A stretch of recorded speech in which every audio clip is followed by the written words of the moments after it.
Not every friendly face is safe, especially in the dark. I was a new student at Southern Lehigh High School in Pennsylvania, starting my junior year.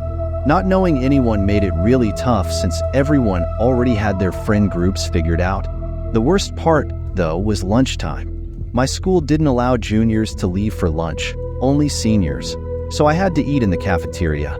I dreaded it because I knew I'd have no one to sit with and didn't want to awkwardly force myself into a random group. When lunchtime finally came, I walked into the cafeteria with my tray, looking for a place to sit.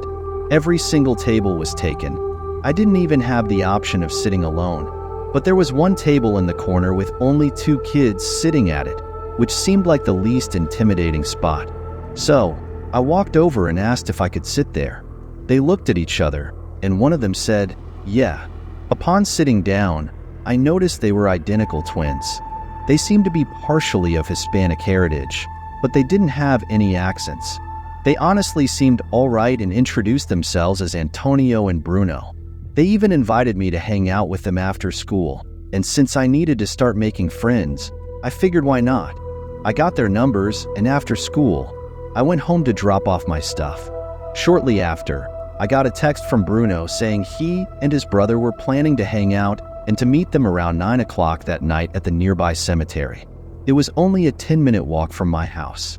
He mentioned there was a cool hangout spot near there.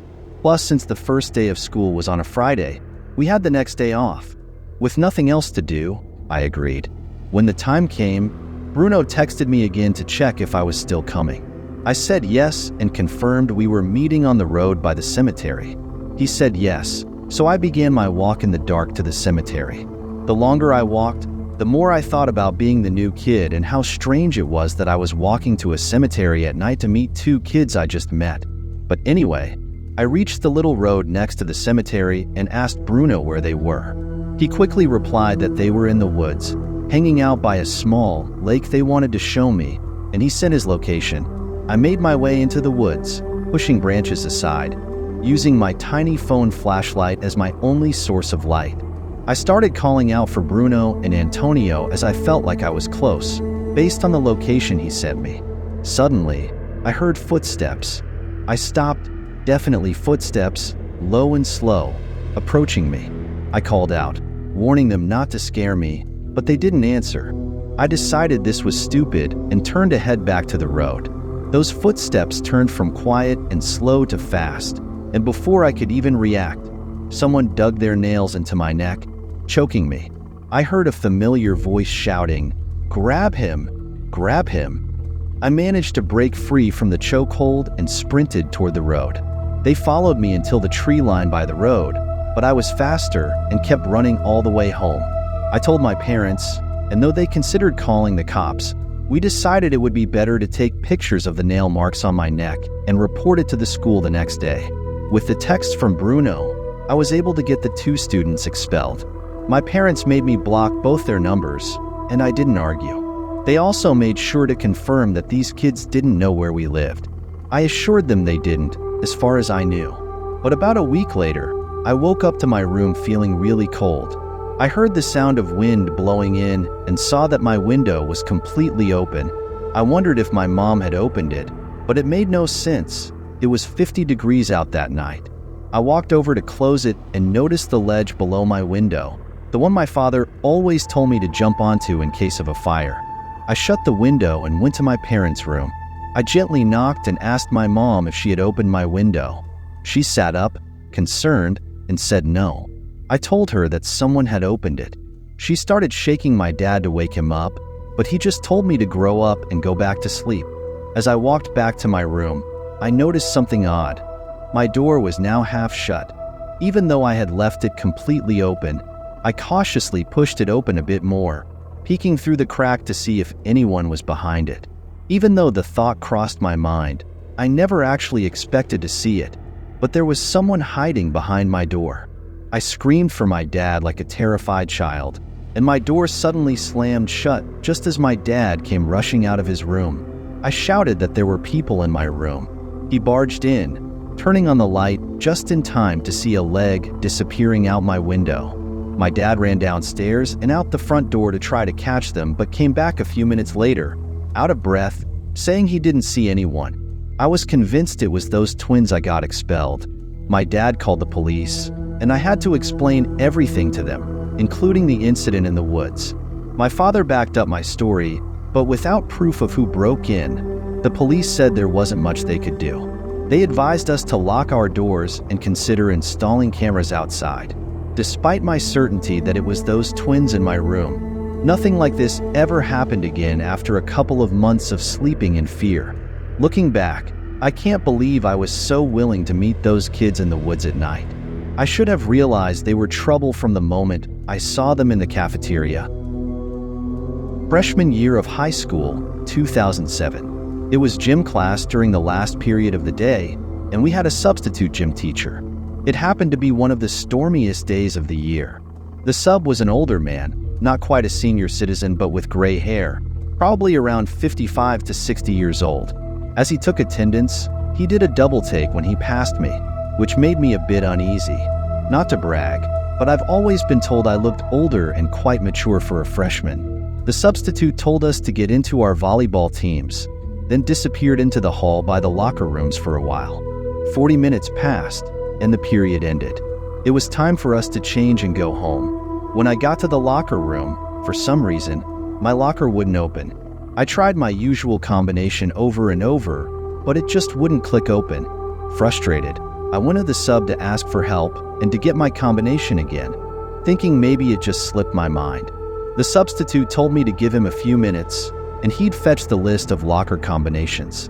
I waited outside his office until he finally emerged with a book in his hands, open to a specific page. What I didn't expect was that he walked into the girls' locker room with me. The locker room was nearly empty now, with just one girl finishing up changing. He walked over to my locker and tried the combination written down on the paper, but it didn't work, no matter how many times he tried. After each failed attempt, he'd look at me and laugh. I forced myself to laugh along to be polite, but it started to feel really weird. Then, he put his hand on my shoulder and said, "We'll figure this out." He tried the combination again, his hand still on my shoulder, but it didn't work again. I felt his hand slowly inching down from my shoulder to my lower back. I quickly pushed myself away, grabbing my bag and said, "It's okay, I'm late for my bus." He tried the combination one more time, and the locker finally opened. He smiled and walked away. I waited until I heard the locker room door shut before I quickly started changing. Suddenly, the room went dark. I hurried to finish pulling up my pants and shoved my belongings into my locker in the dark. I threw on my backpack and began walking toward the back exit of the locker room, which led outside.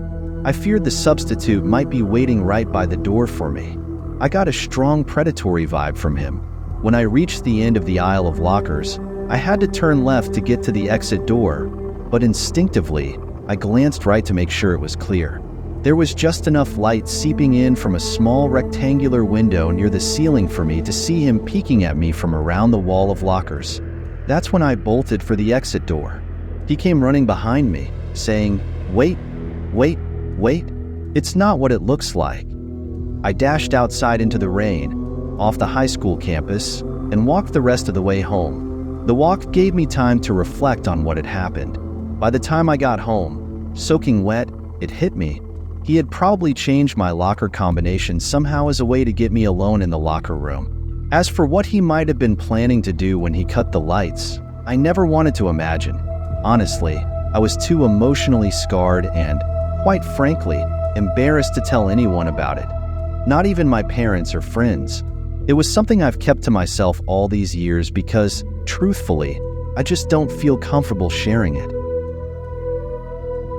When I was in high school, I was in the school band. It was an easy class, and the alternatives weren't much better, so I stuck with it. Our band teacher, Mr. Nicholson, had a simple grading system. As long as you attended class and your weekly lessons, you'd get an A. Unfortunately, towards the end of one quarter, I was missing 2 lessons, which meant my grade dropped to AB. I went to Mr. Nicholson after class and asked if I could make up the missed lessons. He seemed reluctant, but eventually agreed to let me come in during a lunch period to practice in one of the downstairs storage rooms for credit.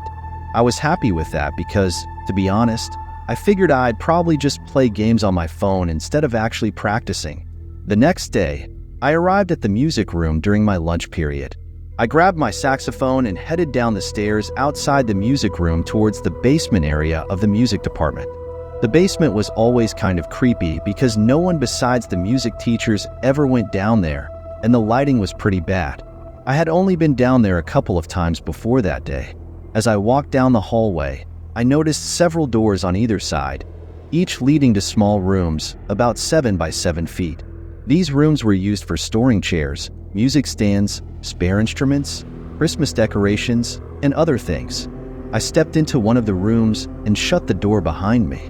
I set up my sheet music on a stand, just in case Mr. Nicholson decided to check on me, but I didn't really plan on playing. Instead, I started playing games on my phone. Suddenly, the room went completely dark, except for the light from my phone screen. I instinctively flicked the light switch up and down a few times, but nothing happened. I stumbled as I got up from my seat and opened the door, only to find more darkness. I held my phone out in front of me to light up the hallway, but the light barely helped. I think I had an old iPhone 3 at the time, which didn't have a flashlight. Despite the dim light, I could see that one of the doors near the end of the hall was open. I heard something being dragged inside that room, like a large plastic container. There was also manic breathing, followed by animal-like grunting. Then, I saw a big plastic container being pushed out of the room into the hallway. As soon as I saw this, I turned off my phone screen and quietly went back into the room I was in, shutting the door as silently as possible. I wasn't sure what I was thinking at that moment, but the strange sounds and the random blackout made me wary of staying in the hallway. Whoever that person was, they were blocking the stairs, and I had no reception in that basement.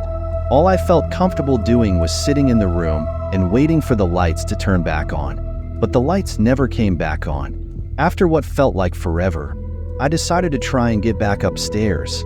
I quietly opened the door with my phone in front of me for light and stepped into the hall.